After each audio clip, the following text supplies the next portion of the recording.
For a certain generation of Richmond fans, the name Tyrone Vickery still triggers a reaction.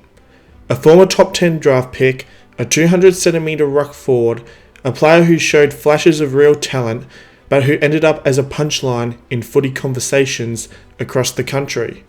But was he really that bad? Today we're going to look past the memes and the frustration, break down his career, examine the stats, and answer one question. How bad was Tyrone Vickery actually?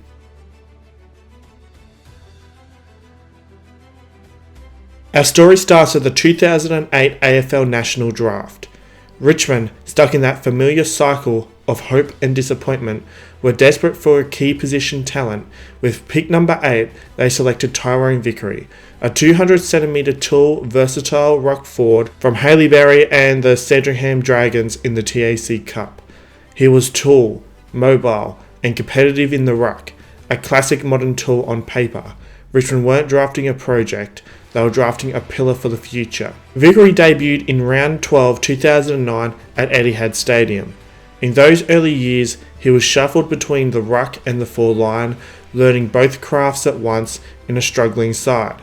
Then came 2011, the season that, for a moment, made it look like Richmond had nailed that top 10 pick.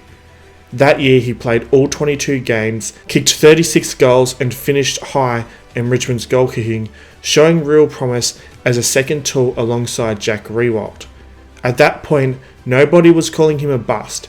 He looked like a genuine long-term piece. After 2011, it didn't kick on the way many expected.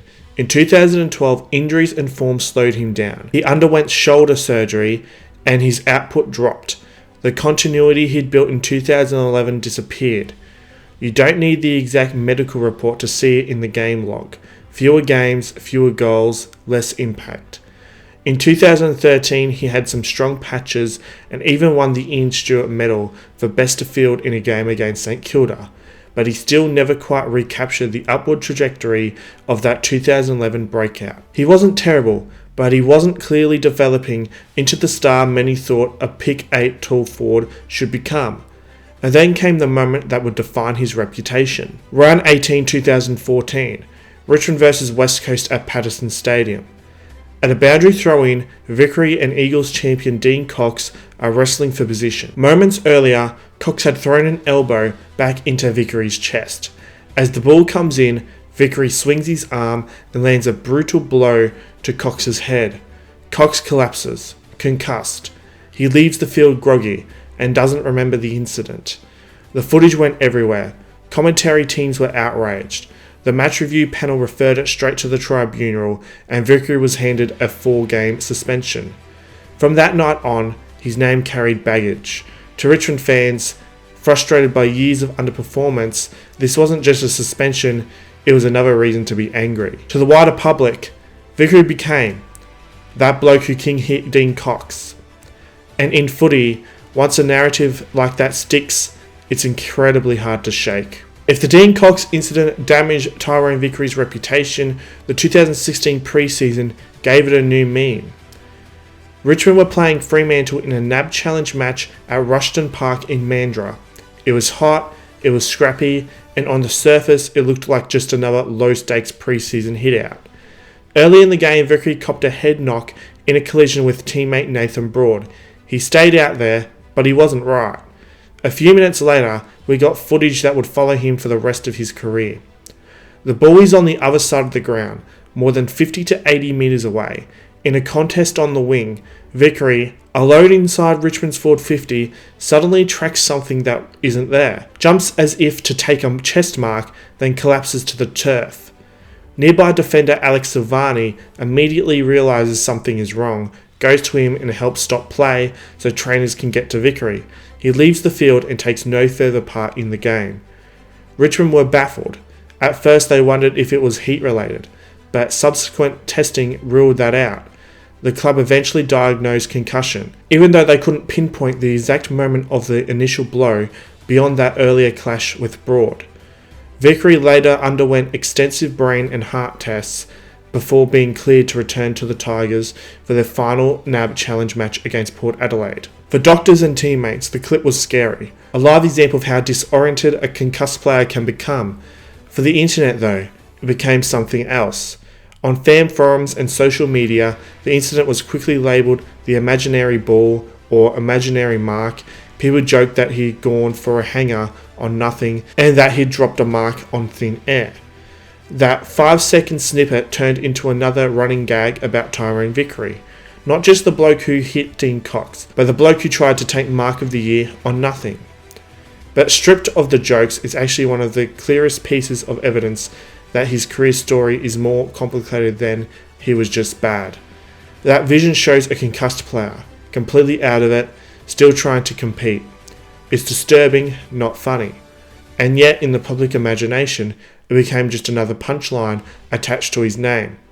In a way, the imaginary mark sums up Tyrone Vickery's legacy. A genuinely worrying moment of brain trauma, remembered mainly as a meme. So let's put the emotion aside and look at the numbers. Across his AFL career, Tyrone Vickery played 125 games and kicked 160 goals for Richmond and Hawthorn combined. That's more games than goals than a lot of players who are remembered pretty fondly. At Richmond alone, he played 119 games and kicked 158 goals between 2009 and 2016. As a forward ruck, his typical season looked something like this. Around 10 to 12 disposals per game, 2 to 3 marks, 1 to 1.5 goals per game, plus ruck contests and hitouts depending on his role that week. Is that elite? No. Is it catastrophic? Also no. And there were standout performances. In 2015 he produced one of his career best games against Collingwood, kicking a bag of 6 goals and dominating as a key forward. For those 120 minutes at the MCG, Vickery looked every bit the dangerous tall forward Richmond hoped for. For those 120 minutes at the MCG, Vickery looked every bit the dangerous tall forward Richmond hoped they'd drafted. And yet, games like that became the exception, not the standard. The big problem wasn't that he never played well. It was that he never did it consistently enough to match his draft pedigree or justify the patience fans were investing in him. To really judge Vickery, you also have to look at the environment he played in. Richmond's forward line in the early 2010s revolved around Jack Riewoldt as the primary target, surrounded by a rotating cast of talls and smalls. Vickery was often asked to be the second tall forward, a relief ruck, and sometimes even a structural decoy. He wasn't the clear number one ruckman, he was the in-between guy. As the game evolved, Richmond began moving toward a more mobile, pressure-based forward setup, the style that would eventually underpin their 2017 to 2020 premiership era. That type of system suits mobile, repeat effort pressure players more than it does a traditional tool who's neither a dominant ruck nor a monster contested forward. In that context, Vickery became a bit of a tweener. Not the club's best ruck, not the undisputed focal point in attack, and not a high-pressure small forward. So while his individual output was okay, he always felt slightly out of step with the way Richmond wanted to play. Add to that top 10 pick label, and the expectations were always going to be brutal if he didn't become a star. At the end of 2016, Vickery left Richmond as a free agent and moved to Hawthorn. For some, it was an opportunity to reset. For others, it was baffling. Why were the Hawks investing in a player so many Tiger fans had lost faith in? At Hawthorn, Vickery struggled to break into a settled side in transition after their premiership years. He played just 6 games in 2017, kicking 2 goals and spending most of his time in the VFL. By the end of that season, at just 27 years old, his AFL career was effectively over. No farewell tour, no redemption arc, it just ended. So after all of that, we come back to the central question. How bad was Tyrone Vickery actually? If you judge him as a top 8 draft pick, a potential long-term key forward star, and someone who should have been a cornerstone of Richmond's rise, then yes, he fell short. He never became an All-Australian, never became the dominant spearhead many hoped for, and his most famous moment remains a suspension for striking a club legend. But if you judge him as a tall forward / ruck who carved out 125 games in the AFL, kicked 160 goals, had one genuinely strong season and a handful of excellent games, and played a role, even if a frustrating one, in an era where Richmond was still figuring out who they were, then he looks less like a disaster and more like a solid but ultimately mid-cast and over-scrutinised player. He wasn't a competition level star, he wasn't a complete list clogger either. He sat in that messy middle. Good enough to play regularly, not good enough to ever live up to his draft number, and unlucky enough to have one infamous incident shape his entire public legacy. In the end, Tyrone Vickery's career says as much about us as it does about him, about how we talk about draft picks, about how quickly we turn players into memes, and about how one mistake can overshadow a decade of honest, if imperfect, football. So next time someone drops the line, Ty Vickery was terrible, you can say, no, he wasn't a star, but he wasn't as bad as the jokes made him out to be.